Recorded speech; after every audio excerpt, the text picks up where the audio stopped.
Zaten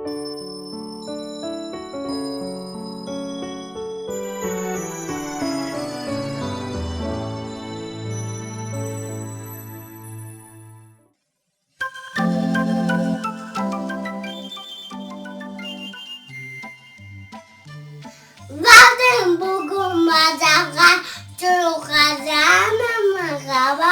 Bana son kazan. Kazanma Yusuf hiç vakfiniç. Cana sıcak kızganıç. Tutur bebeğim. Kazanım at kardeşim. Başka tutacak. Can tutacak. Asayık.